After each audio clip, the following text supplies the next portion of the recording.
Nikolai Berdyaev fue expulsado de la Rusia soviética en el llamado Barco de los Filósofos, junto a los intelectuales que el régimen consideró demasiado peligrosos para ejecutar y demasiado incómodos para tolerar. No era un revolucionario armado, era un filósofo que insistía en una sola idea que ningún poder totalitario puede aceptar: que la persona humana vale más que cualquier sistema, cualquier estado y cualquier utopía colectiva. Desde París construyó una filosofía que no encaja en ninguna categoría cómoda. Partió de una intuición que la filosofía académica no sabía cómo manejar: que la libertad no es un derecho que se otorga ni una conquista histórica. Es un abismo que está antes que todo, antes que el mundo, antes que Dios mismo. Y que el drama del ser humano es existir en ese abismo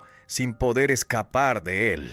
Lo que desarrolló a partir de ahí fue un diagnóstico brutal de la modernidad: que la técnica amenaza al espíritu no porque sea mala, sino porque convierte todo lo vivo en objeto; que ningún sistema económico toca el problema real, porque el problema real no es material; que la fe institucional traiciona a la fe viva en el momento en que se convierte en poder. Berdyaev no escribía para un público académico. Escribía como quien tiene algo urgente que decir antes de que sea demasiado tarde. Y lo que decía entonces sigue siendo exactamente lo que nadie quiere escuchar ahora. La libertad no es algo que se tiene, es lo que se es. Esa convicción atraviesa cada página que Nikolai Berdyaev escribió durante 50 años. Nunca la abandonó, nunca encontró nada que valiera más. Que todo lo que niega la libertad está negando lo único que tenía valor absoluto antes de que cualquier sistema existiera: el Estado que exige obediencia, la Iglesia que impone dogmas, la ideología que promete salvación colectiva, el sistema filosófico que explica todo con leyes necesarias. Todos son enemigos de lo único que importa. Berdyaev no llegó a esa posición mediante especulación académica. La vivió. Militó en el marxismo revolucionario cuando era joven. Creyó genuinamente que la lucha de clases liberaría a la humanidad. Pero algo empezó a incomodarlo. El marxismo hablaba de liberación mientras sacrificaba a las personas concretas al proceso histórico. Las convertía en material de una revolución que siempre vendría después, que nunca llegaba. Abandonó el marxismo, no por comodidad. Perdió amigos, perdió un mundo donde todo parecía tener sentido. Pero no podía quedarse en un sistema que usaba a las personas como medios. La ortodoxia institucional tampoco le ofreció refugio. Valoraba la profundidad espiritual de la tradición litúrgica rusa, la belleza de los íconos, la intensidad de la oración. Pero la Iglesia como institución exigía obediencia ciega. Se aliaba con el poder político. Usaba la fe para someter en lugar de liberar. Escribió contra ella. Pagó el precio. Fue expulsado. Vivió en el exilio la mayor parte de su vida. Primero en Berlín, después en París, lejos de su lengua, lejos de su tierra, lejos de todo lo que conocía. Ese exilio no lo amargó. Escribió con una generosidad que atraviesa cada página, sin resentimiento, sin buscar venganza, pero también sin suavizar nada de lo que pensaba.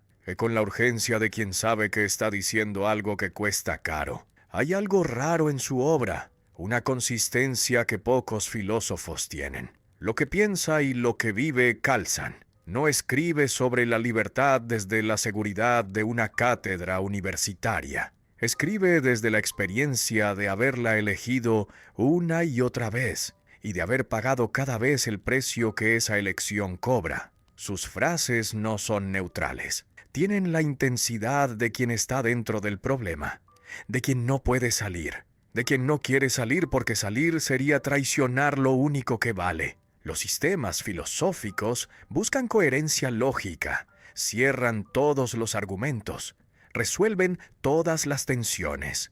Berdyaev no hace eso. Deja tensiones abiertas. acepta contradicciones, reconoce que hay cosas que el pensamiento no puede capturar completamente sin traicionarlas. Esa apertura no es falta de rigor. Es una honestidad más exigente que el rigor sistemático, porque el rigor sistemático puede cerrar prematuramente preguntas que deben permanecer abiertas. La libertad de la que habla no es ausencia de obstáculos ni poder hacer lo que se quiere. Es la raíz misma de lo que significa ser humano, lo que permite amar de verdad, crear genuinamente, elegir sin estar determinado. Produce angustia, produce vértigo, porque no viene con garantías. Quien la elige, elige también la responsabilidad completa, sin excusas, sin poder culpar a nadie más. Apostó todo a eso: su vida, su comodidad, su seguridad, su pertenencia, y nunca miró atrás deseando haber tomado el camino más fácil, porque sabía que el camino más fácil era traición a lo único que tenía valor absoluto.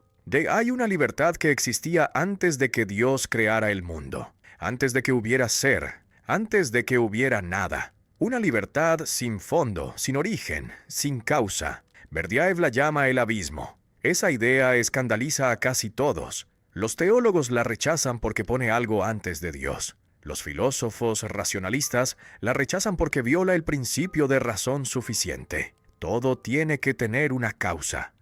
Todo tiene que derivar de algo. Pero esta libertad primordial no deriva de nada. Ella misma es el origen. ¿Por qué sostener algo tan problemático? Porque sin eso no se puede entender el mal. Las teodiceas tradicionales inventan argumentos elaborados.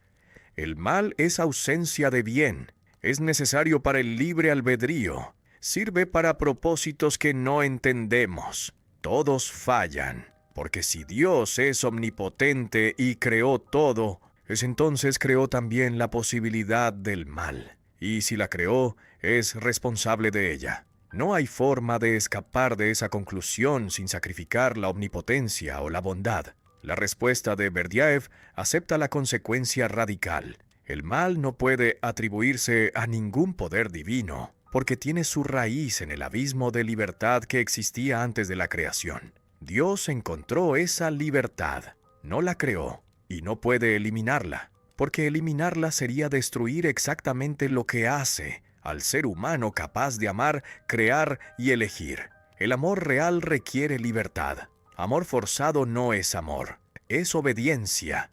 Si Dios hubiera creado seres que lo amaran necesariamente, ese amor no valdría nada. Sería un mecanismo ejecutando un programa. El abismo hace posible el amor, pero también hace posible el rechazo, la destrucción, el mal radical. No como ausencia de bien, sino como fuerza positiva que niega, que destruye, que elige la oscuridad.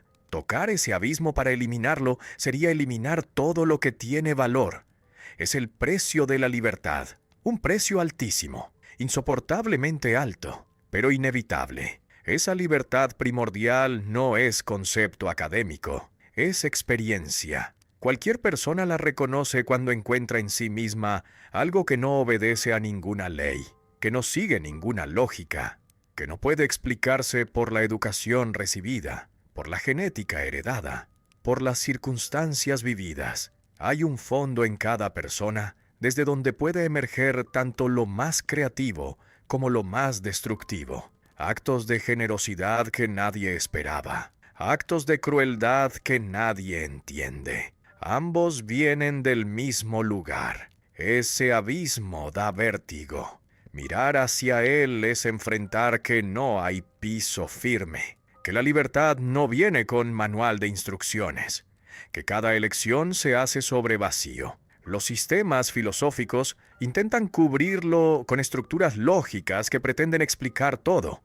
Las religiones institucionales lo cubren con dogmas, con certezas, con respuestas prefabricadas. Esas certezas tranquilizan, pero al precio de negar la libertad que las hace posibles. Berdyaev no cubre el abismo, lo mantiene a la vista. Insiste en que hay que reconocerlo, que el pensamiento toca aquí algo que ninguna categoría puede contener completamente. Esa honestidad tiene costo. Produce una filosofía inquietante que no ofrece consuelo fácil, que acepta que hay algo irreducible en la existencia que resiste cualquier explicación total, pero también libera. Porque quien reconoce el abismo deja de buscar seguridades donde no las hay. Acepta que la libertad es el fundamento, que no hay nada debajo, que todo lo demás se construye sobre ella. Un árbol crece según leyes. La gravedad actúa según leyes. Los planetas giran según leyes. Todo en el mundo físico obedece necesidades causales. Dadas ciertas condiciones, ciertos resultados siguen inevitablemente. Eso es la naturaleza. Pero una persona que elige no obedece leyes de esa forma. Puede elegir contra su interés, contra su placer. Puede elegir lo que nadie esperaba. Eso es el espíritu. Toda la filosofía de Berdyaev está organizada alrededor de esa dualidad, con una advertencia importante. La naturaleza aquí no es solo el mundo físico, es todo lo que está determinado causalmente. Todo lo que obedece necesidad, todo lo que no es libre. Una burocracia es naturaleza aunque no sea física. Funciona según reglas fijas, y no hay libertad ahí. Un dogma es naturaleza aunque sea espiritual en contenido. Una vez fijado, se impone con la misma necesidad que una ley física. El espíritu es lo que se autodetermina, lo que no está fijado, lo que puede ser diferente de lo que fue, lo que crea novedad genuina. Y el ser humano vive en la frontera entre ambos modos de existir. Tiene un cuerpo que pertenece a la naturaleza. Envejece, se cansa, muere. Todo eso sigue leyes necesarias. Pero tiene también un espíritu desde el cual puede actuar de formas que ninguna ley natural predice. Puede sacrificarse por otro. Puede crear algo que nunca existió. Puede elegir contra toda determinación previa. Esa condición fronteriza es la tragedia de la existencia humana. No se puede resolver ni eliminar. Ese es simultáneamente naturaleza y espíritu, determinado y libre, cosa y persona. La tensión no se resuelve en síntesis. No hay reconciliación final. Se vive en la contradicción. Y esa contradicción es exactamente lo que hace humana la existencia. Hay un proceso que Berdyaev observa con precisión devastadora. El espíritu se congela en naturaleza. Lo vivo se solidifica en cosa. Lo que nació como acto libre se convierte en estructura fija. Una idea revolucionaria se convierte en institución. Una fe intensa se convierte en catecismo. Una relación auténtica se convierte en rol social.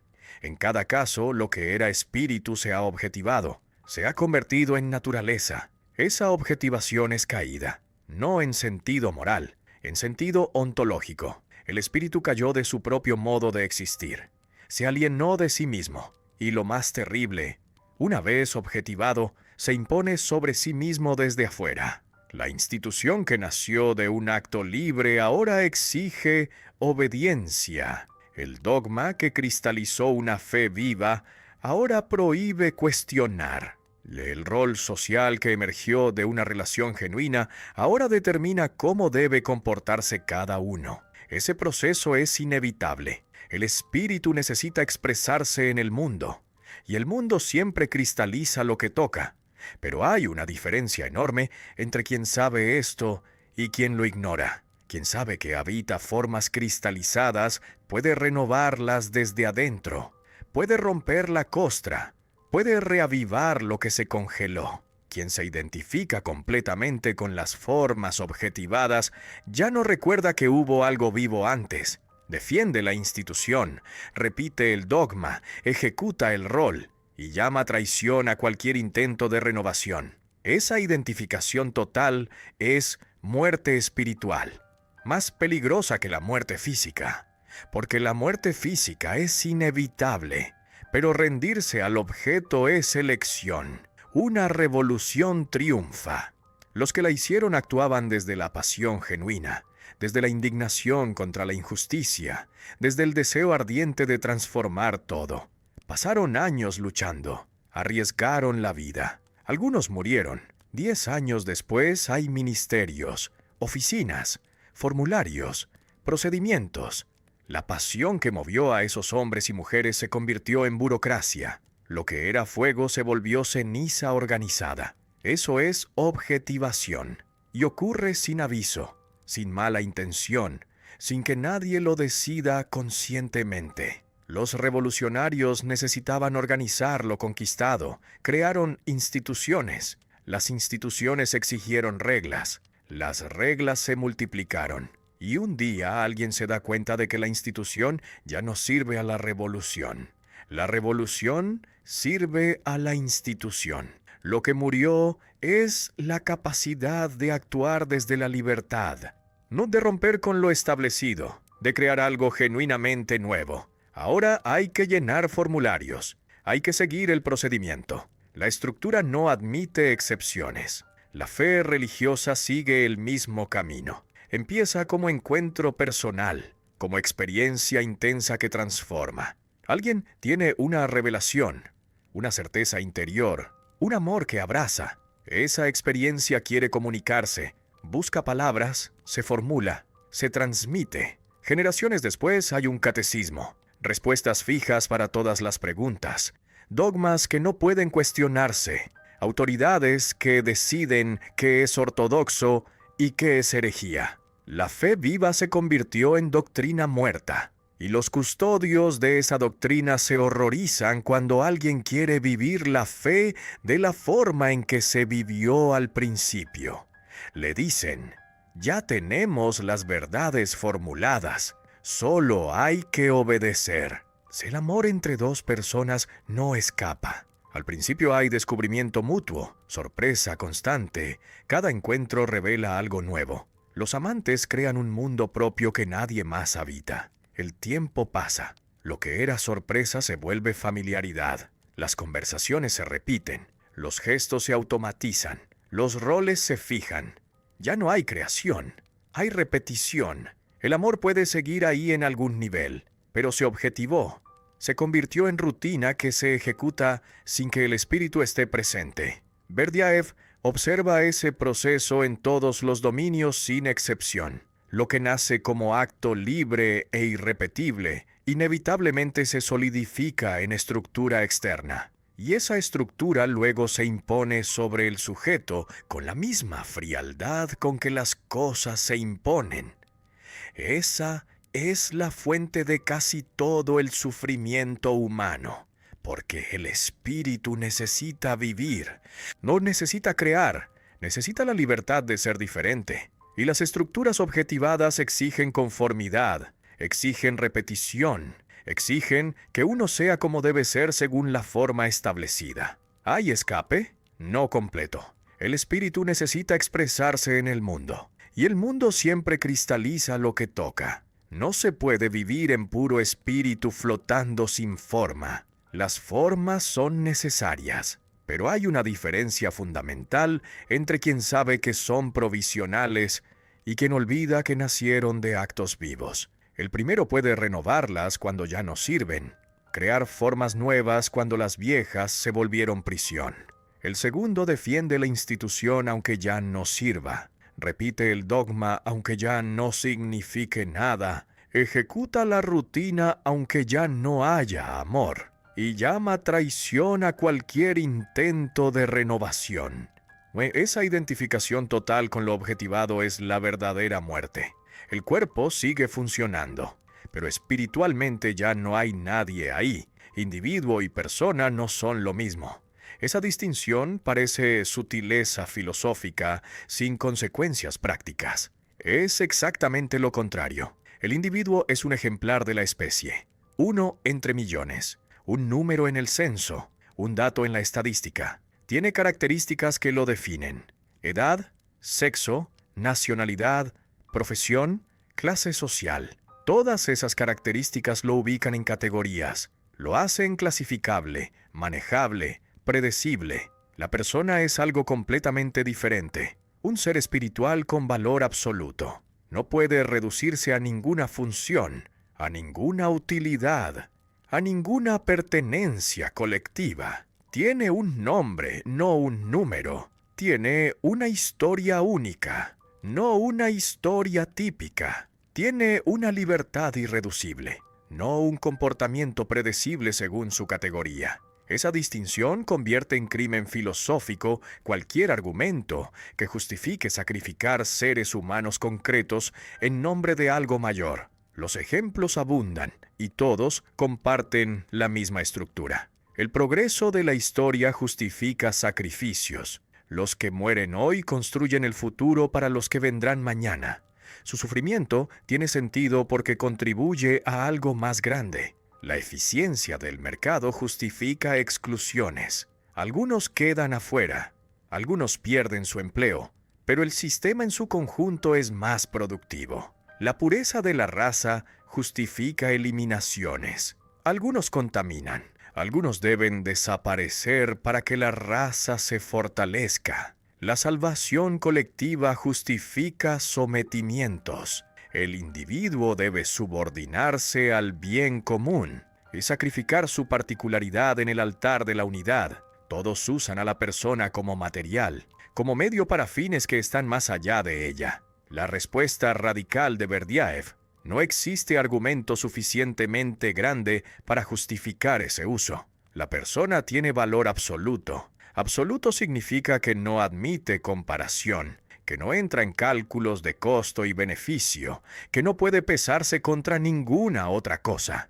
Una sola persona vale más que cualquier sistema, vale más que el progreso histórico, que la eficiencia económica, que la pureza racial, que la salvación colectiva, porque es fin en sí misma, nunca medio. Cualquier política que planifica usando personas como material es ilegítima. No importa qué prometa, no importa qué resultados produzca, pero ser persona no es algo que se hereda automáticamente con el nacimiento. No es un dato biológico, es algo que se conquista en cada acto de libertad genuina. Cuando alguien actúa desde la libertad más profunda, se convierte en persona.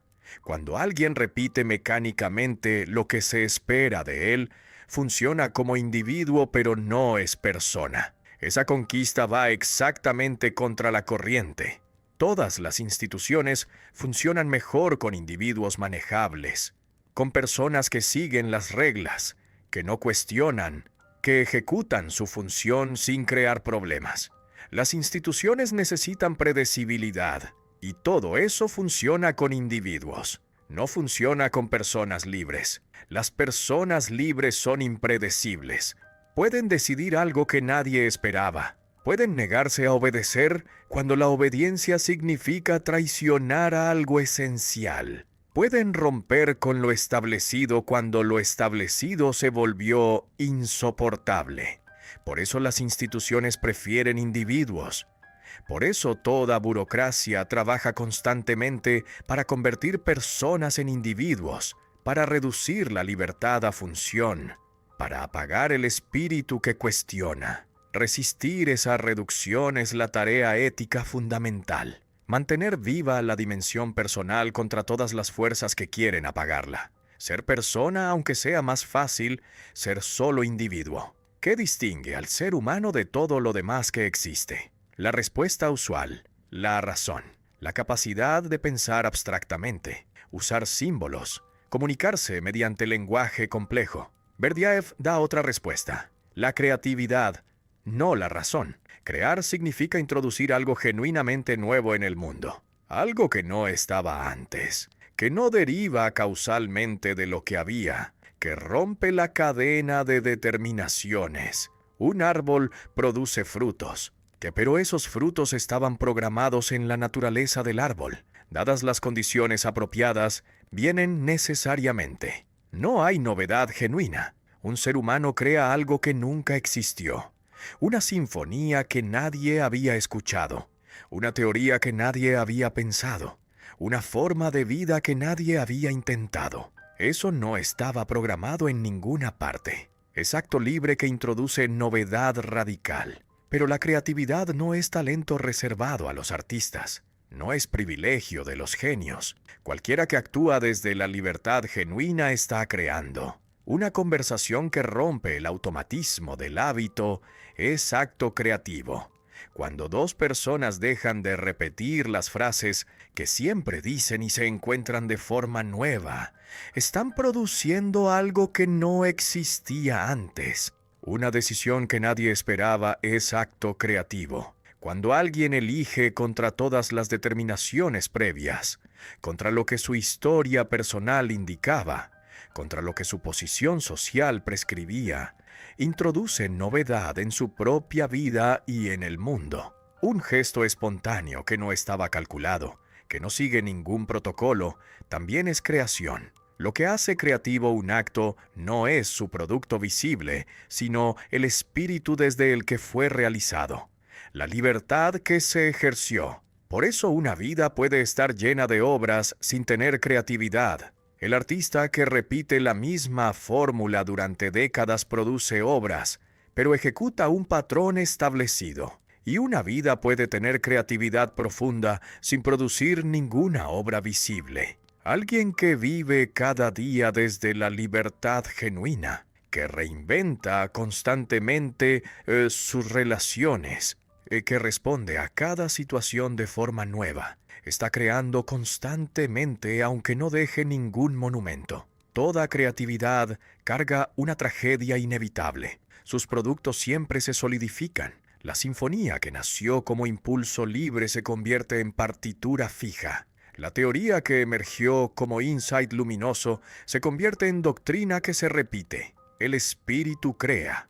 La materia solidifica lo creado. Y las formas materiales siempre traicionan al espíritu que las produjo. Nunca lo contienen completamente. Siempre reducen la riqueza de lo vivo a la pobreza de lo fijo. El artista sabe que la obra terminada nunca es lo que vio. El pensador sabe que la teoría formulada nunca captura completamente el pensamiento vivo. El amante sabe que las palabras nunca expresan completamente el amor. Todos saben que hay traición, pero crean de todas formas.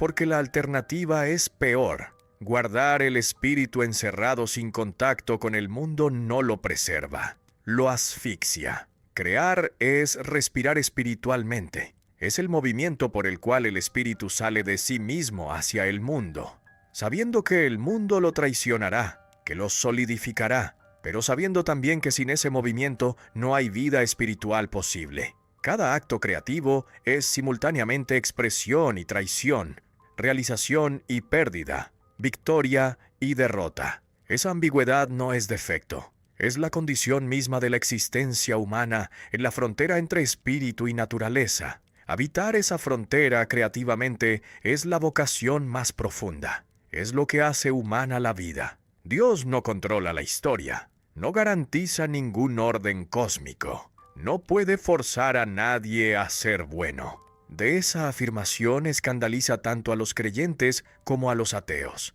Los primeros porque quieren un Dios omnipotente que gobierna todo. Los segundos porque usan esa omnipotencia precisamente para rechazarlo. Berdyaev sostiene la tesis sin retroceder. La libertad que Dios encontró antes de sí mismo es también el límite de su poder, y ese límite no es debilidad, es la condición de cualquier amor real. Pensemos en las relaciones humanas. Si alguien pudiera forzar a otro a amarlo, ese amor no valdría nada. Sería manipulación, control, todo menos amor. El amor real requiere que la otra persona pueda rechazarlo, que tenga la libertad genuina de decir no. Lo mismo ocurre con Dios. Si tuviera el poder de forzar a los seres humanos a amarlo, ese amor no tendría valor. Sería obediencia mecánica. No sería encuentro de dos libertades. La teología clásica construyó una imagen muy diferente. Un creador omnipotente que diseña el mundo según su voluntad. Criaturas que existen por su poder. Seres humanos como súbditos que deben obedecer. Berdyaev rechaza completamente esa estructura. La relación entre lo humano y lo divino no es la de criatura que obedece a creador. Es el encuentro de dos libertades que se buscan mutuamente. Dios busca al ser humano, pero no puede obligarlo a responder. Espera, invita, llama. La respuesta tiene que venir libremente o no vale nada. Y aquí viene algo que pocas teologías se atrevieron a sostener. Dios necesita al ser humano tanto como el ser humano necesita a Dios. Esa necesidad mutua no rebaja lo divino. Lo eleva al único nivel donde el encuentro genuino es posible. Si Dios no necesitara al ser humano, la relación sería unilateral. Ni el ser humano se convertiría en accesorio, en algo que puede estar o no estar sin que cambie nada fundamental. Pero si hay necesidad mutua, entonces su respuesta no es opcional ni decorativa, es constitutiva de la relación. Dios espera esa respuesta porque la necesita, porque sin ella algo falta. La omnipotencia entendida clásicamente destruiría esa relación.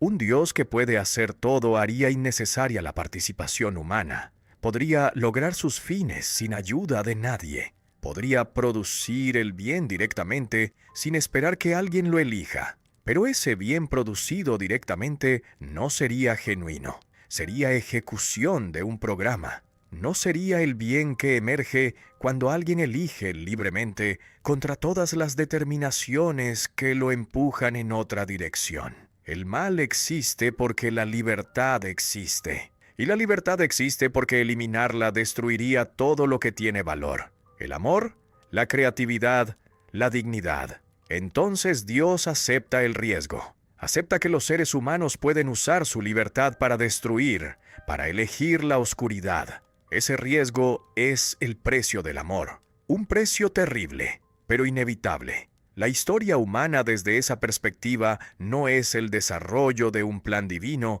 que se ejecuta necesariamente. Es el drama de dos libertades que interactúan sin que ninguna controle el resultado final. Por eso la historia está llena de tragedias que ningún plan divino explica, porque no hay plan que determine todo. Hay libertades que eligen, y esas elecciones producen consecuencias que a veces son horribles. Dios sufre esas consecuencias. No es un observador impasible que mira desde afuera. Está involucrado en el drama. Es afectado por lo que los seres humanos hacen con su libertad. Eso rompe con siglos de teología que presentó a Dios como perfecto en el sentido de no necesitar nada, como inmutable que ningún evento externo afecta. Lo que Berdyaev propone en cambio es un Dios vivo, que participa en la historia, que está incompleto, mientras los seres humanos no respondan libremente a su llamado,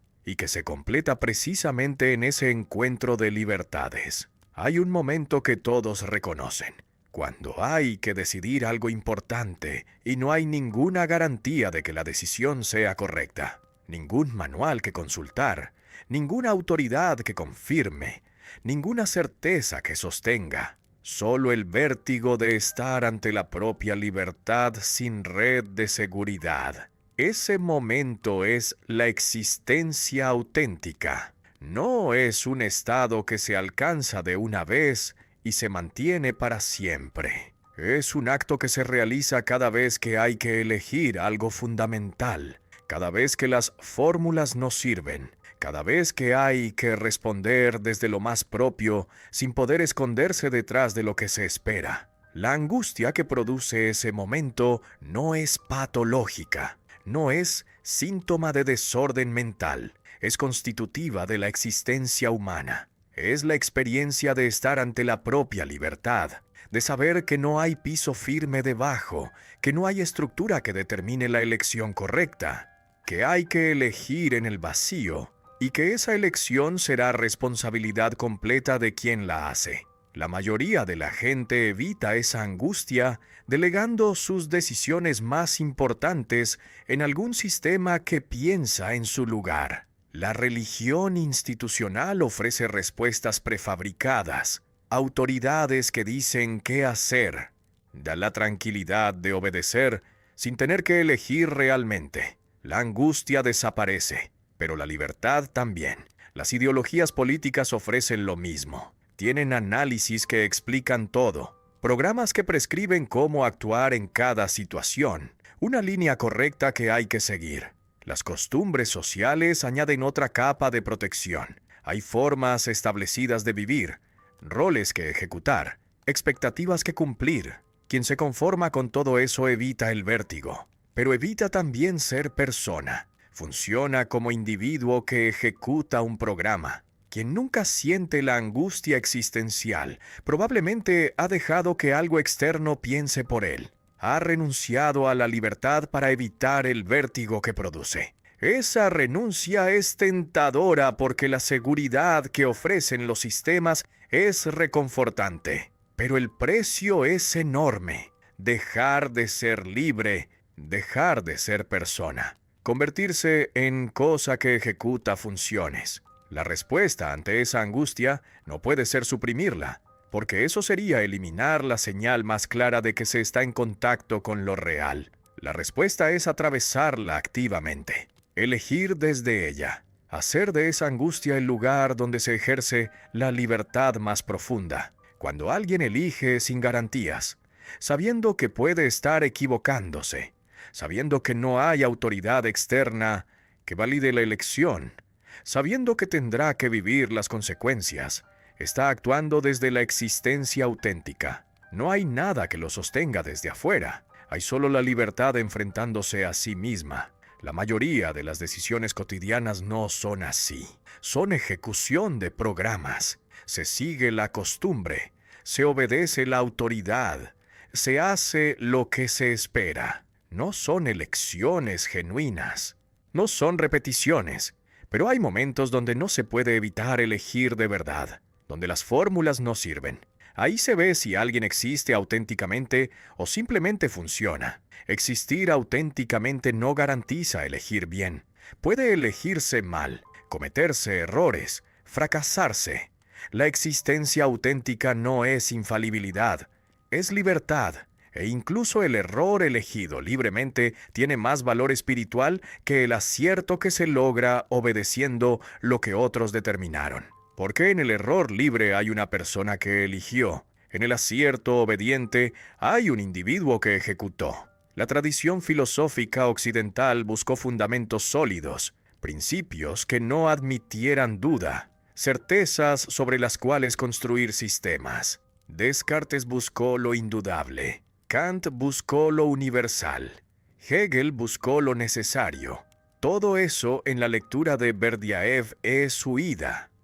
Huida de la libertad que produce angustia. Los sistemas filosóficos son formas sofisticadas de evitar lo único que importa, la elección libre que se hace en el vértigo. El reloj marca segundos, minutos, horas, días, años, todo dividido en unidades iguales que se pueden contar. Ese es el primer tiempo, el tiempo del calendario que organiza la vida social, que mide cuánto duró algo. Una civilización surge, crece, alcanza su apogeo, declina, cae. Ese es el segundo tiempo, el tiempo histórico de los imperios y las culturas, el que mide siglos y milenios. Esos dos tiempos son importantes.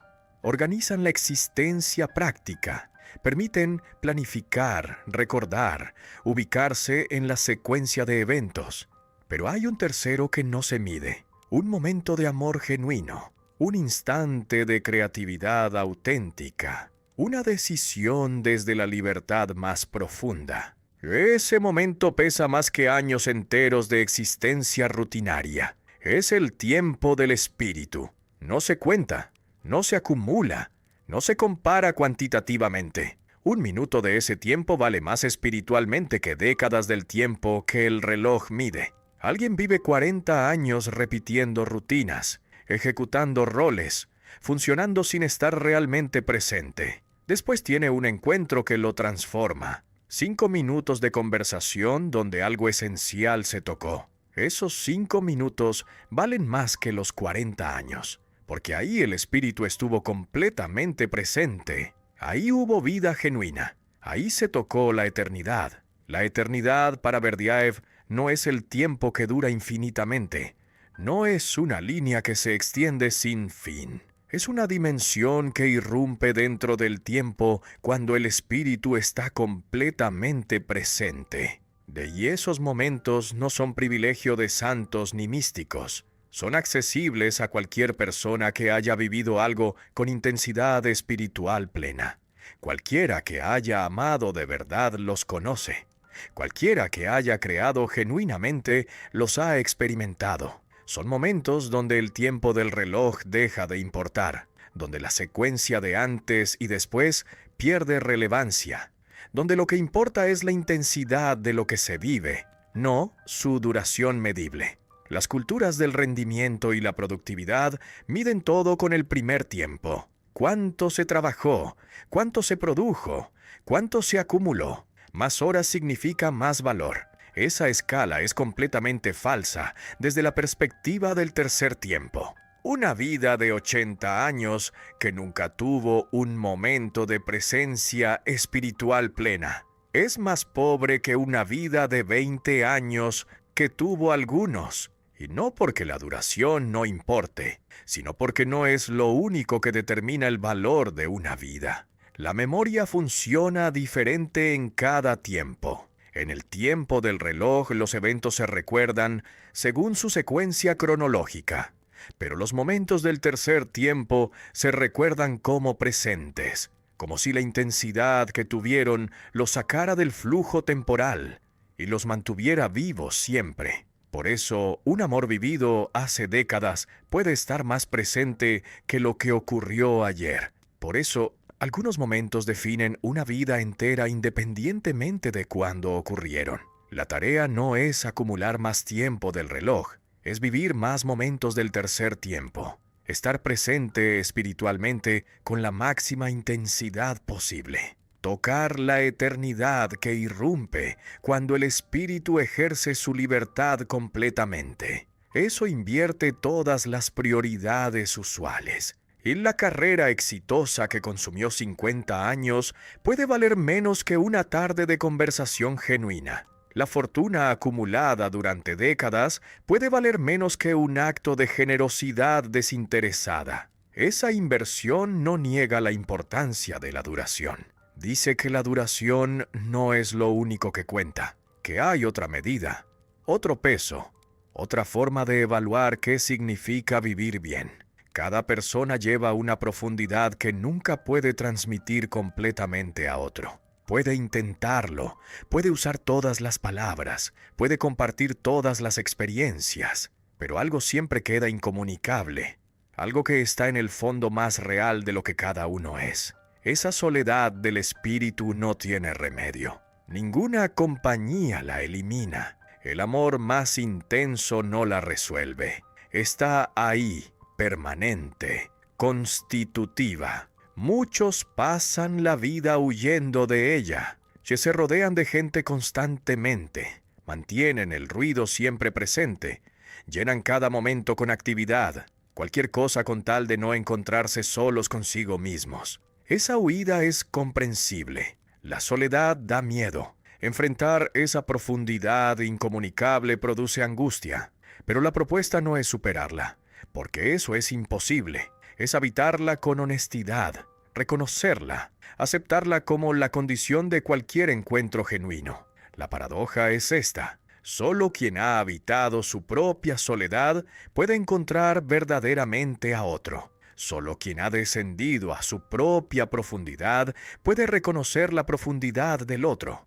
Solo quien ha aceptado lo incomunicable en sí mismo puede respetar lo incomunicable en el otro. Los encuentros superficiales no requieren eso. Se intercambian opiniones, se comparten actividades, se ejecutan roles sociales. Todo eso puede hacerse sin haber tocado nunca la propia profundidad. Pero la comunión auténtica es otra cosa. No es la fusión de dos personas en una, porque eso sería eliminación de ambas, pérdida de lo que cada uno es. La comunión auténtica es el encuentro de dos soledades que se reconocen mutuamente sin pretender resolverse. Cada una mantiene su propia profundidad, conserva lo incomunicable, pero se tocan en un nivel donde esa soledad misma se vuelve compartible. Ese tipo de encuentro es extraordinariamente exigente.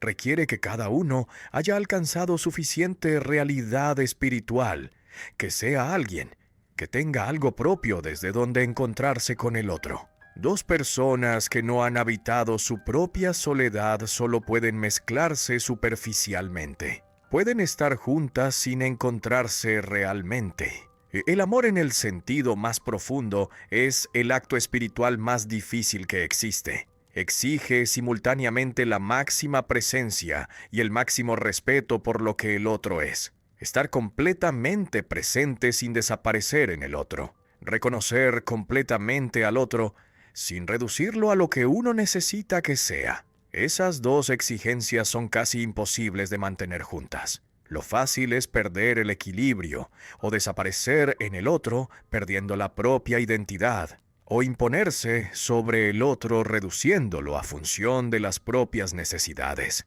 El amor genuino camina sobre ese filo, ni fusión ni dominación. Encuentro donde cada uno conserva su soledad, pero la transforma en el acto mismo de reconocer la soledad del otro. En cuanto esa exigencia se relaja, el amor se convierte en otra cosa. Dependencia donde uno necesita al otro para llenar su propio vacío. De posesión donde uno intenta controlar al otro. Rutina donde dos personas coexisten sin encontrarse. El lenguaje común usa la misma palabra para todo eso, pero no es lo que aquí se describe. La soledad habitada honestamente no es pesimismo ni resignación a la incomunicación. Es realismo sobre la condición humana. Y ese realismo hace posible algo que el optimismo ingenuo no puede lograr. Encuentros genuinos, porque quien no espera que el otro llene su vacío puede reconocerlo como es. Quien no busca fusión puede mantener la distancia necesaria para que haya dos personas que se encuentran en lugar de una masa informe. La comunión que emerge de ese encuentro es frágil, no está garantizada. Puede romperse en cualquier momento, pero cuando ocurre, tiene una calidad que ninguna otra forma de relación humana tiene. Es libertad que se encuentra con libertad. Es persona que encuentra persona sin que ninguna se pierda. El capitalismo reduce al ser humano a productor y consumidor. El socialismo lo reduce a trabajador de un plan colectivo. Berdyaev critica a ambos desde el mismo ángulo. Los dos destruyen exactamente lo que tenía valor absoluto antes de que cualquier sistema de producción existiera. El capitalismo ve al ser humano como unidad económica cuyo valor se mide por su productividad, por cuánto produce y cuánto consume. Todo lo que no puede medirse económicamente se vuelve irrelevante. El amor no produce nada vendible. La contemplación no genera crecimiento. La dimensión espiritual completa queda afuera del sistema. No porque el capitalismo sea malvado, sino porque su lógica interna no tiene lugar para eso. El socialismo prometió algo diferente: liberar al ser humano de la tiranía del mercado, organizar la producción según necesidades humanas reales, garantizar dignidad para todos los trabajadores. Berdyaev conoció ese proyecto por dentro. Militó en movimientos revolucionarios cuando era joven. Vio el entusiasmo genuino de quienes creían que la revolución traería justicia. Vio también cómo ese entusiasmo se convirtió en terror. El problema del socialismo real no fue mala implementación, fue lógica interna. Sustituir la tiranía del capital por la tiranía del Estado no libera. Cambia el nombre del problema sin tocarlo, porque el problema nunca fue quien tiene el poder sobre la producción. Fue la lógica de usar personas como medios. El capitalismo las usa como medios para acumular capital. El socialismo las usa como medios para ejecutar el plan. En ambos casos, la persona desaparece. Queda solo su función económica.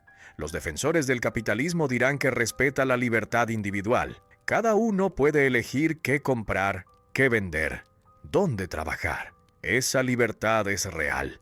Pero es libertad reducida a elección de mercado. Libertad de consumir, no libertad del espíritu. Los defensores del socialismo dirán que elimina la explotación, que la producción sirve al bien común. Eso es cierto cuando funciona, pero eliminar la explotación económica no toca la dimensión espiritual. un trabajador que tiene salario garantizado, vivienda asegurada, educación gratuita, pero ningún espacio para ejercer su libertad creativa, está espiritualmente oprimido. La opresión es diferente a la del trabajador capitalista, pero es opresión. Y la transformación que importa no puede legislarse ni planificarse ni decretarse desde ningún poder político. Ocurre en el interior de cada persona cuando decide que la dimensión espiritual vale más que cualquier eficiencia. Esa decisión es siempre individual antes de ser colectiva. Nadie puede tomarla por otro. Ninguna revolución puede producirla. Los sistemas económicos operan en otro nivel. Organizan la producción y distribución de bienes materiales. Eso importa. La gente necesita comer, necesita vivienda, necesita condiciones materiales mínimas. Los sistemas económicos pueden mejorar o empeorar esas condiciones, pero no pueden tocar lo espiritual. No pueden hacer que una persona sea libre interiormente. No pueden producir amor genuino, ni garantizar que las relaciones sean auténticas. El error de ambos sistemas es pensar que resolviendo lo económico se resuelve lo humano. El capitalismo piensa que la prosperidad material produce felicidad. El socialismo piensa que la justicia distributiva produce libertad. Puede haber prosperidad material y muerte espiritual. Puede haber justicia distributiva y opresión del espíritu. Son dimensiones diferentes de la existencia. Eso no significa que lo económico sea irrelevante. La miseria material destruye, el hambre embrutece, la explotación deshumaniza. Las condiciones materiales importan, pero no son suficientes. Una sociedad justa económicamente que mata el espíritu con burocracia, conformismo y control no ha resuelto el problema humano. Ha resuelto un aspecto. Ha dejado intacto otro igualmente fundamental. La pregunta que emerge es incómoda. ¿Puede haber una organización económica que no destruya el espíritu? No hay respuesta optimista. Cualquier sistema tiende a objetivar, porque los sistemas operan con regularidades, predicciones de eficiencia medible, todo incompatible con la libertad creativa. Pero eso no es excusa para la injusticia ni justificación para mantener sistemas que explotan brutalmente. Es reconocimiento de que incluso los sistemas más justos no tocan lo fundamental, que la tarea espiritual sigue siendo responsabilidad de cada persona, independientemente del sistema bajo el cual vive. La liturgia ortodoxa tiene una belleza que atraviesa el tiempo. Los íconos brillan con oro que captura la luz de las velas. Los cantos llenan el espacio con armonías que parecen venir de otra dimensión. El incienso sube en espirales lentas.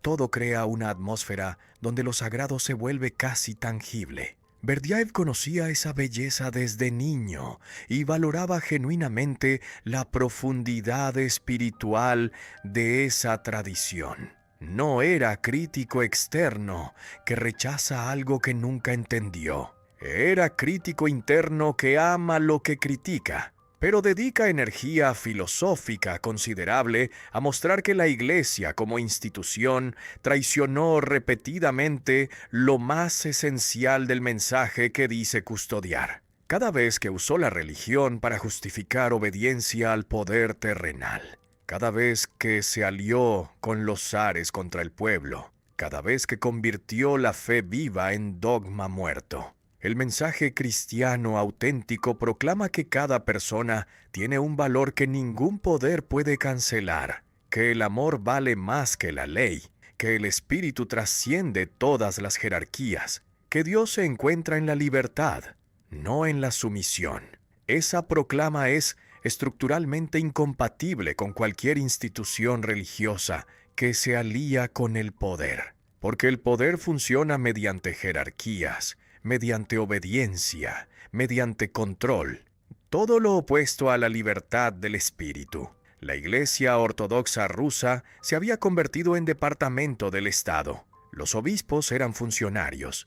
El zar nombraba autoridades eclesiásticas. La religión servía para mantener el orden social, para enseñar sumisión, para bendecir el poder existente. Esa alianza corrompió el mensaje. La fe dejó de ser encuentro personal con lo divino y se convirtió en cumplimiento de rituales, en repetición de fórmulas, en obediencia a autoridades que determinaban qué debía creerse. Los campesinos iban a la iglesia, recibían los sacramentos, rezaban las oraciones, pero eso no transformaba su relación con los terratenientes, no cuestionaba la injusticia, no liberaba el espíritu. Era religión como control social, no como transformación espiritual. La comunidad espiritual genuina, en contraste, no tiene jerarquías, no tiene dogmas fijos, no tiene autoridades que determinan qué debe pensarse. Tiene personas libres que se encuentran en la búsqueda. Esa visión convirtió a Berdyaev en un cristiano que incomodaba más a los creyentes institucionales que a los ateos. Los ateos rechazaban la religión abiertamente. Él rechazaba la forma institucional mientras afirmaba la dimensión espiritual.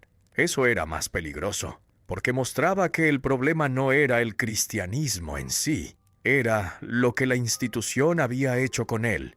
Era la traición a lo esencial en nombre de conservar lo accidental. Las autoridades eclesiásticas lo acusaron de herejía, lo excomulgaron, lo expulsaron. Él respondió que la verdadera herejía era convertir la fe viva en instrumento de dominación. Los creyentes institucionales lo veían como traidor. Los ateos no entendían por qué seguía hablando en términos religiosos. Estaba solo, entre dos mundos, sin pertenecer completamente a ninguno, pero mantuvo esa posición hasta el final.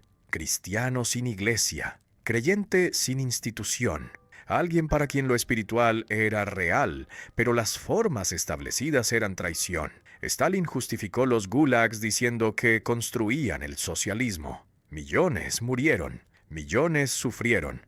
Pero eso estaba bien porque las generaciones futuras vivirían en la utopía. Los muertos de hoy pagaban el precio del paraíso de mañana. Los liberales del siglo XIX justificaron la explotación brutal de los obreros diciendo que aceleraba el progreso. Los niños trabajaban 16 horas en las fábricas, pero eso era necesario para la acumulación de capital que eventualmente beneficiaría a todos. Hegel había dicho que la historia es el progreso de la conciencia de la libertad. Los muertos en las guerras napoleónicas ayudaron a que el espíritu se realizara más plenamente. Todas esas filosofías comparten la misma estructura perversa. Justifican el sufrimiento de los que vivieron antes como precio necesario para los logros de los que vienen después. Convierten a las personas concretas en material de un proceso que las usa y las olvida.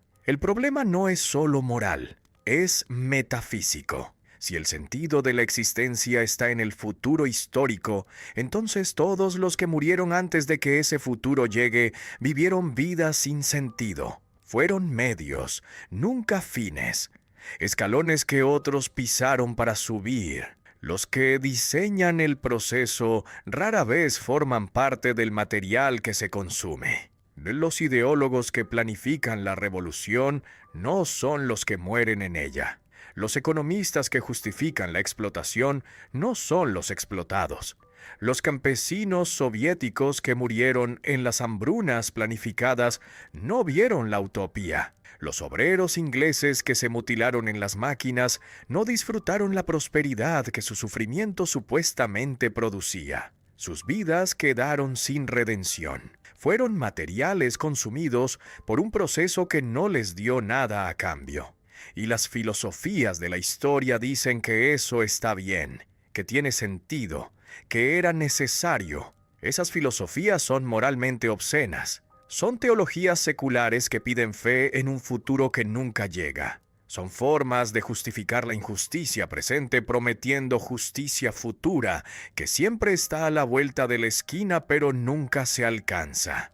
Leí lo peor. Enseñan a las personas a aceptar eso, a decir que su sufrimiento tiene sentido aunque no vean ese sentido. Eso produce sumisión, produce aceptación de lo intolerable, produce la renuncia a exigir justicia ahora, porque el sistema promete justicia después. La única forma de dar sentido a la existencia sin cometer ese error es buscar ese sentido en una dimensión que no dependa del resultado del proceso histórico, donde cada persona en cada época tenga acceso directo a lo que importa. Esa dimensión es lo espiritual, lo que trasciende la historia sin negarla, lo que hace que cada persona sea fin en sí misma en lugar de medio para otra cosa. Cuando alguien ama genuinamente, ese amor tiene valor absoluto.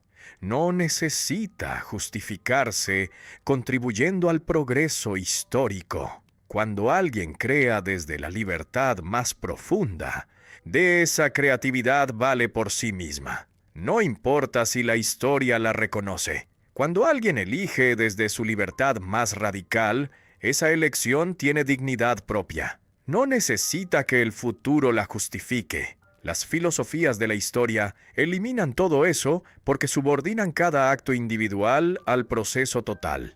Convierten lo absoluto en relativo y lo que tenía valor propio en instrumento. Todo lo que se solidificó se romperá. Toda institución que aprisiona el espíritu caerá. Todo dogma que pretendió ser eterno se revelará como construcción temporal. El fin de la historia que Berdyaev anuncia no es catástrofe, es liberación.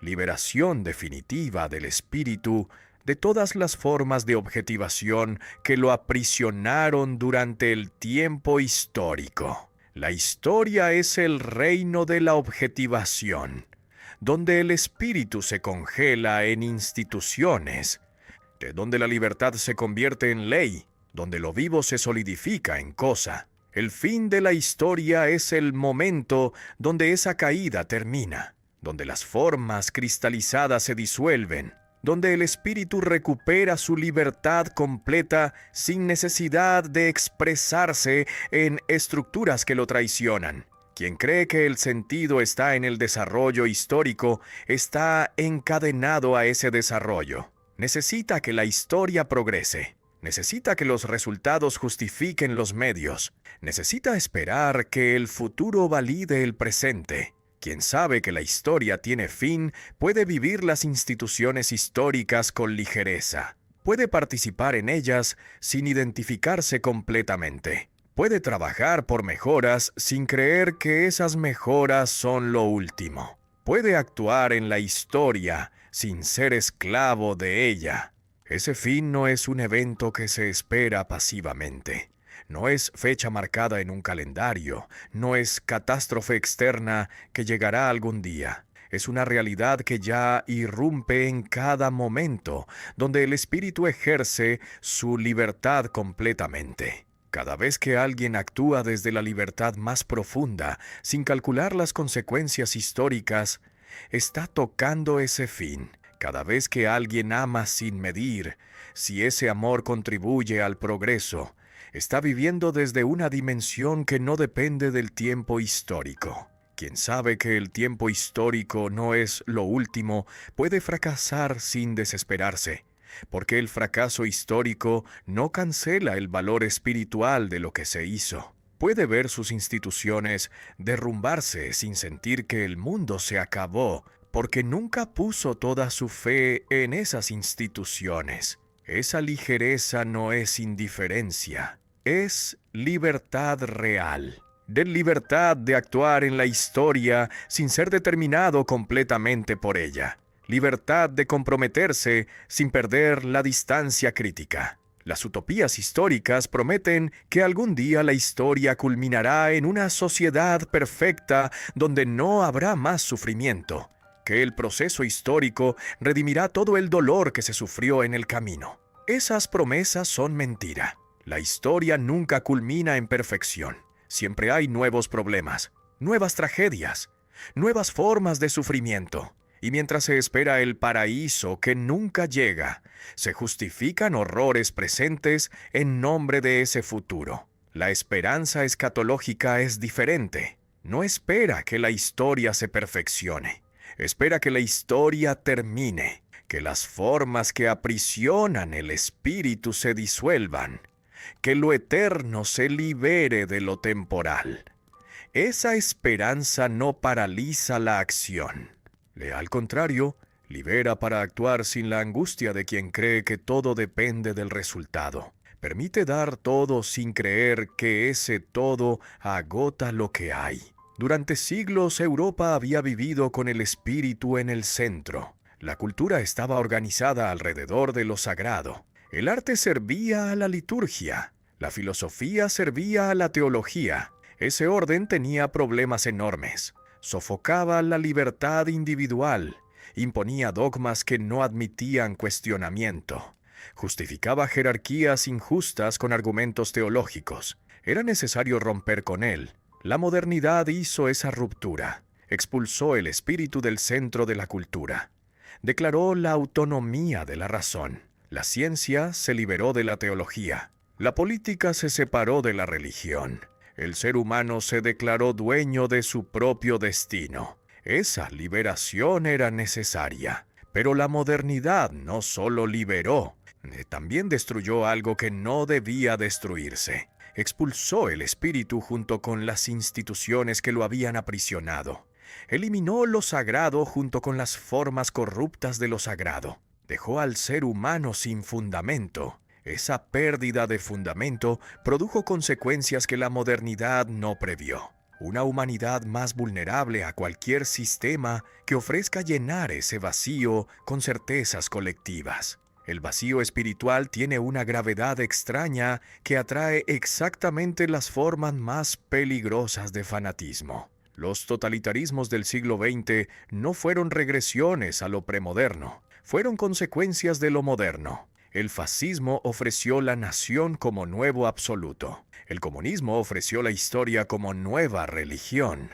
Ambos prometieron sentido total, exigieron sumisión completa, produjeron más horror que cualquier tiranía premoderna. Y lo hicieron usando precisamente los instrumentos que la modernidad había perfeccionado: la organización racional, la tecnología eficiente, la propaganda científicamente diseñada. Todo al servicio del fanatismo que la modernidad creía haber superado. La modernidad había convertido al ser humano en fuerza de trabajo que el capitalismo necesitaba, en consumidor que el mercado manipulaba, en votante que la democracia contaba, en dato estadístico que el Estado administraba. Cada una de esas conversiones se presentó como progreso, pero todas eran formas más sofisticadas de destruir lo que tenía valor antes de que cualquier sistema moderno existiera. El trabajador moderno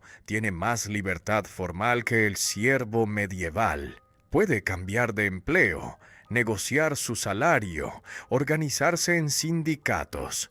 Pero pasa la mayor parte de su vida haciendo tareas que no tienen ningún sentido espiritual, que no alimentan su creatividad. Es libre formalmente, pero espiritualmente está vacío. El consumidor moderno tiene acceso a bienes que los reyes antiguos no tenían, pero esa abundancia no lo hace más libre espiritualmente. Lo convierte en alguien que busca sentido en las compras, que llena el vacío con cosas, que confunde tener con ser. La modernidad se proclamó humanista y declaró que el ser humano era el centro. Pero mientras proclamaba el humanismo, construía los mecanismos más eficientes de deshumanización que la historia conoce. La producción en masa que reduce al trabajador a engranaje. La guerra industrial que mata en escalas nunca vistas. Los campos de exterminio que organizan la muerte con eficiencia burocrática. Esa paradoja no es accidente. Es consecuencia directa de haber colocado el proceso por encima de la persona. El proceso de producción, el proceso histórico, el proceso de desarrollo, todos son más importantes que las personas concretas que los viven. La persona moderna está más sola que nunca, rodeada de multitudes, conectada digitalmente con miles, pero espiritualmente aislada, sin comunidad genuina, sin tradición que la sostenga, libre formalmente, perdida existencialmente. Una fábrica del siglo XIX. Miles de obreros entran cada mañana. Cada uno tiene una tarea específica. Repetir el mismo movimiento, apretar el mismo tornillo, mover la misma palanca. Durante 12 horas, 6 días por semana. Durante años. Esos obreros se convierten en extensiones de las máquinas. Sus cuerpos se adaptan al ritmo mecánico. Sus mentes se vacían porque el trabajo no requiere pensamiento, solo ejecución, solo repetición. Son cuerpos que funcionan, ya no son personas que crean. Berdyaev escribió sobre esto antes de que existieran las computadoras, antes de los smartphones, antes de la automatización masiva. Vio el proceso en sus inicios y entendió hacia dónde iba. La técnica nació como herramienta al servicio del ser humano. La rueda facilita el transporte, el arado facilita el cultivo, el telar facilita la producción de tela. Todo eso libera tiempo y energía. Pero algo se invirtió. La herramienta se convirtió en fin. La máquina dejó de servir al ser humano y el ser humano empezó a servir a la máquina. Nadie decidió eso conscientemente. Ocurrió gradualmente, sin aviso, sin resistencia efectiva. La máquina es el símbolo perfecto de la objetivación total. Opera según leyes necesarias, no admite excepciones, no tolera libertad, reduce todo a cantidad medible, input y output, eficiencia calculable, resultado predecible. Cuando la sociedad se organiza según ese modelo, produce seres humanos que funcionan pero que no viven, que producen pero que no crean. El problema no es la máquina en sí, es la lógica que impone. La lógica de la eficiencia como único valor, de la cantidad sobre la calidad, del resultado medible sobre el proceso significativo. Esa lógica penetra todo. Penetra la educación que evalúa con números. Penetra las relaciones que se miden en tiempo de calidad. Penetra la creatividad que se juzga por productividad. Penetra la vida espiritual que se cuantifica en minutos de meditación. El espíritu no puede medirse ni cuantificarse. Cuando se intenta hacerlo, se destruye. Se convierte en otra cosa que ya no es espíritu. La alternativa no es rechazar la técnica. Eso sería imposible y empobrecedor. La técnica bien usada libera, elimina trabajo embrutecedor, da tiempo para lo que realmente importa. Pero la técnica como herramienta y la técnica como ídolo son cosas completamente diferentes. La primera se subordina al espíritu, sirve a propósitos humanos, se usa cuando es útil y se abandona cuando no lo es. La segunda esclaviza al ser humano más completamente que cualquier tiranía política, porque lo esclaviza desde adentro. Le hace creer que la eficiencia es el único valor, que lo que no puede medirse no existe, que la vida exitosa es la vida productiva. Un artista que crea cuando siente la necesidad de crear está usando la técnica como herramienta. Un artista que produce porque el mercado exige producción constante está sirviendo a la técnica como ídolo. Un trabajador cuya vida entera se organiza alrededor de los requerimientos de las máquinas ha sido subordinado. La sociedad industrial avanzada produce abundancia material sin precedentes, comodidades que generaciones anteriores no imaginaron, entretenimiento y estimulación constantes. Pero no produce sentido, no produce comunidad genuina, no produce creatividad espiritual, produce vacío, soledad en medio de multitudes, ansiedad que ninguna terapia puede curar porque no es patología individual, sino condición estructural. Nadie que haya sufrido de verdad acepta explicaciones. Las teodiceas son para quien observa desde afuera, para quien no está en el dolor. Ve para quien puede pensar con claridad, porque el sufrimiento es tema de reflexión y no experiencia que destroza. Por eso no se ofrece aquí teodicea. Cualquier explicación que justifique el sufrimiento es filosófica y moralmente sospechosa. Los filósofos construyen argumentos elegantes. El mal es ausencia de bien. Es necesario para el libre albedrío. Sirve para propósitos pedagógicos. Produce crecimiento espiritual. Todos esos argumentos comparten el mismo defecto. Reducen el sufrimiento a elemento de un sistema. Lo explican, lo integran, lo hacen coherente con alguna visión total de la realidad. Pero el sufrimiento real resiste esa integración. Un niño que muere de cáncer no es lección pedagógica. Una mujer violada no es precio necesario del libre albedrío. Un genocidio no puede explicarse con categorías abstractas. El dolor concreto de personas reales desborda cualquier sistema que intente contenerlo. Y cualquier filosofía que pretenda explicarlo está cometiendo una violencia conceptual contra quien sufre. Lo que sí es posible es proponer una posición ante el sufrimiento, una forma de habitarlo sin necesitar explicarlo. El ser humano que vive desde el espíritu no está protegido del dolor. El espíritu no es escudo contra las tragedias, ni anestesia que elimina el sufrimiento, pero tiene acceso a una dimensión de la existencia donde el sufrimiento no tiene la última palabra, no porque se explique, sino porque el espíritu trasciende las condiciones que lo producen sin negarlas. Esa trascendencia no es escape ni negación de que el dolor existe. Es mantener viva una libertad interior que las circunstancias más adversas no pueden destruir completamente. Alguien puede estar en prisión, torturado físicamente, humillado sistemáticamente y mantener algo en su interior que los torturadores no alcanzan. Algo que sigue siendo libre aunque el cuerpo esté encadenado. Esa libertad espiritual dentro de las condiciones más adversas no es resignación. Es la forma más radical de resistencia, porque niega a los opresores la victoria completa. Berdyaev sabía de lo que hablaba. Vivió el exilio, la pérdida de todo lo familiar, la marginalidad, la experiencia de ser extranjero permanente. Y nunca perdió la generosidad, nunca se volvió amargo. Hay una claridad en sus páginas que solo viene de quien atravesó el dolor, sin dejarse destruir por él. Esa claridad no es producto de haber encontrado explicación, es producto de haber mantenido viva la dimensión espiritual a pesar de todo. El sufrimiento revela algo sobre la condición humana que la comodidad oculta.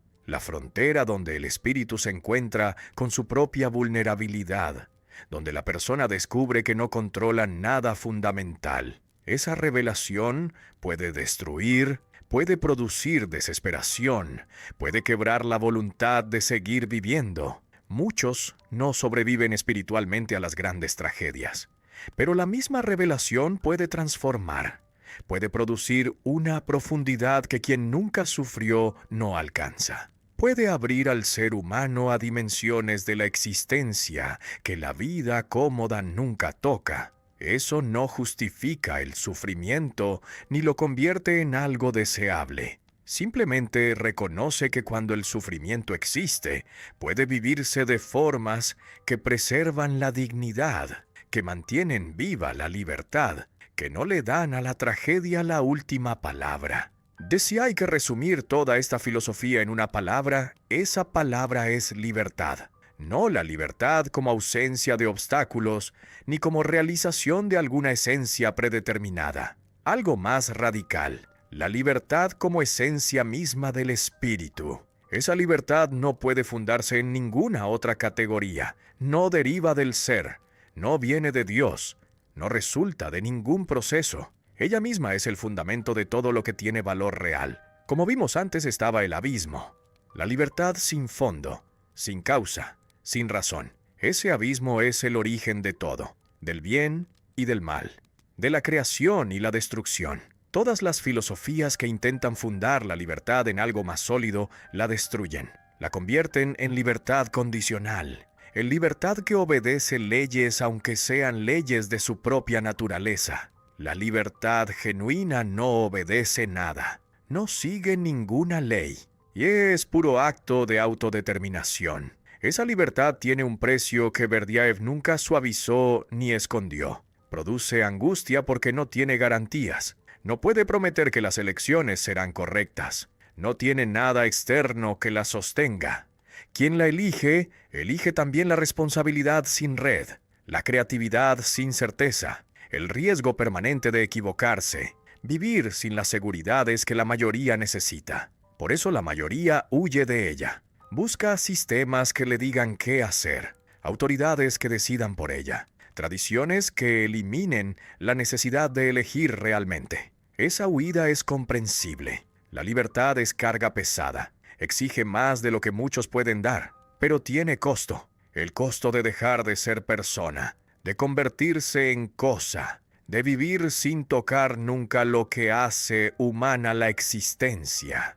El legado más duradero de este pensamiento es haber insistido durante 50 años en algo que casi todos quieren olvidar. La dignidad humana no puede protegerse desde afuera. Ninguna institución puede garantizarla. Ningún sistema puede producirla. Ninguna ley puede imponerla. Debe conquistarse desde adentro, por cada persona, en cada momento de su existencia. Esa conquista nunca termina, nunca se garantiza, nunca puede delegarse, porque es exactamente el contenido de lo que significa ser libre. Los sistemas prometen seguridad, orden, sentido, pero cobran el precio de la libertad.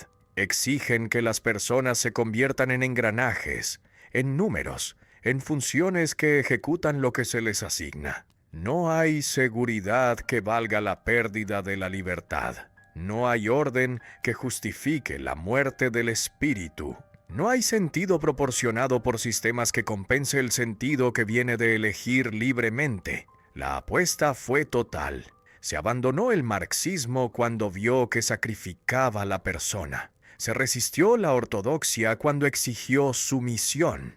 Se vivió en el exilio manteniendo viva la única cosa que importaba, y se escribió con una urgencia que atraviesa cada página, con la intensidad de quien sabe que está diciendo algo que cuesta caro, con la consistencia entre pensar y vivir que pocos logran. Berdyaev murió en 1948, en París, lejos de todo lo que conoció de joven, pero nunca perdió la claridad. Nunca suavizó el mensaje para hacerlo más aceptable. La libertad es lo primero y lo último. Todo lo que la niega debe resistirse. Todo lo que pretende superarla mediante alguna necesidad superior la traiciona.